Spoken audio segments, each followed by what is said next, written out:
नमस्ते दोस्तों। मीना की शादी को कुछ ही महीने हुए थे। वह एक छोटे से गांव में अपने ससुराल में रहती थी। उसकी सास ससुर और पति तीनों ही उसके साथ थे। लेकिन जितना खुश वह अपनी शादी को लेकर थी उतना ही दुखी वह अपने ससुराल में थी। मीना सुबह सुबह उठती, घर के सारे काम निपटाती, सास ससुर की सेवा करती और पति के लिए नाश्ता बनाती। फिर भी किसी के चेहरे पर मुस्कान नहीं दिखती थी। उसे हर वक्त बस ताने ही सुनने को मिलते थे। एक दिन मीना ने सोचा कि अपने माता पिता से बात करके अपने दिल का दर्द बांटे। उसने मोबाइल उठाया और अपने कमरे में बैठ गई। जैसे उसने फ़ोन उठाया, उसके पति अर्जुन कमरे में आ गए। अर्जुन ने गुस्से में कहा, तुम्हें और कोई काम नहीं है क्या? सारा दिन बस फ़ोन पर लगी रहती हो। घर का काम कौन करेगा?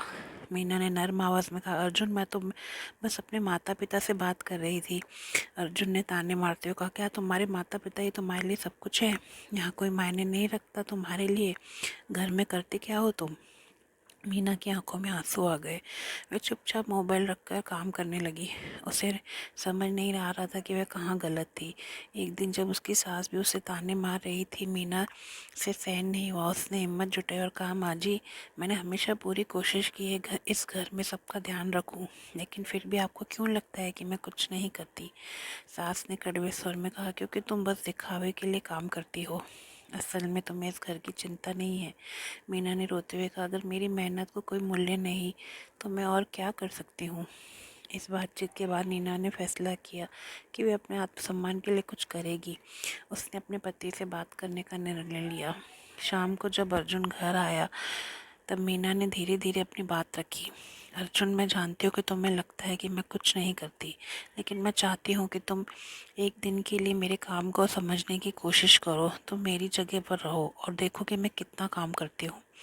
अर्जुन ने हंसते हुए कहा, ठीक है, मैं तुम्हारा चैलेंज स्वीकार करता हूँ।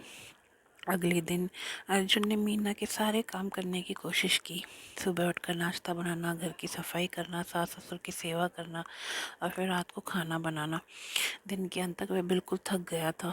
मीना ने मुस्कुराते हुए कहा, अब तुम्हें समझ आया कि कितना काम करती हूँ? अर्जुन ने शर्मिंदा होते कहा, मीना मुझे माफ़ कर दो, मुझे समझ नहीं आया था कि तुम कितनी मेहनत करती हो। मैं वादा करता हूँ कि अब से मैं तुम्हारी मेहनत की कदर करूँगा। उस दिन से अर्जुन ने मीना का साथ देना शुरू किया। उसने अपनी सास ससुर को भी समझाया कि मीना की मेहनत को सराहना करे। धीरे धीरे मीना का ससुराल उसके लिए एक सुकून भरा घर बन गया। वह खुश थी और उसे अपने ससुराल में अपना स्थान मिला। कहानी का संदेश यही है कि किसी भी इंसान की मेहनत और भावनाओं की कदर करना बहुत महत्वपूर्ण है। जब हम एक दूसरे की मदद करते हैं और समझते हैं तो घर का माहौल खुशहाल बनता है। तो दोस्तों, कहानी अच्छी लगी तो प्लीज़ लाइक शेयर सब्सक्राइब ज़रूर कीजिए। धन्यवाद।